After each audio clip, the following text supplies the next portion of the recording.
Taylor Priya சேனலில் இன்றைக்கி குர்த்தியோட side open எப்படி ஸ்டிச் பண்ணணும் தான் பார்க்க போகிறோங்க. இதுக்கு கையுடைய சுற்றளவு 6 இன்ச்சுங்கிறத மார்க் பண்ணிவிட்டு அங்கேருந்து நம்ம ஸ்டிச்சிங் போட ஆரம்பிக்கணும். ஓப்பனுடைய சுற்றளவு எங்கே மார்க் பண்ணிக்கிறோமோ அது வரைக்கும் நல்லா டான் தையல் போட்டுக்கோங்க. அதுக்கு கீழே போடும்பொழுது நம்ம பெரிய தையலாகவே வச்சு போட்டுக்கலாம்.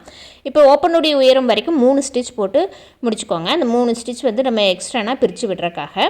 இப்போ ராங் சைடு பக்கத்தில் அந்த 1 இன்ச் அகலத்துக்கு கீழே ஸ்டிச் போட்டிருக்கோம் இல்லைங்களா, அதில் ஒரு சைடில் மட்டும், அதாவது லெஃப்ட் சைடு பக்கத்தில் மட்டும் 1/2 இன்ச் அகலத்துக்கு ஒரே ஒரு மடிப்பு மட்டும் மடித்து அந்த 1/2 இன்ச் அகலத்தோடைய ஓரத்தில் ஸ்டிச் போட்டு வாங்க. மேலே அந்த ஸ்லிட்டு ஓப்பன் எங்கே மார்க் பண்ணிக்கிறோமோ அதுலேருந்து 1 இன்ச் மேலே வரைக்கும் தையலை கொண்டு போயிட்டு அங்கேருந்து பாஸ் எஃப்பில் டேன் பண்ணி மறுபடியும் இன்னொரு சைட்லேயும் 1/2 இன்ச் அகலத்துக்கு மடித்து நம்ம தையலும் ஃபினிஷ் பண்ணிக்கணுங்க.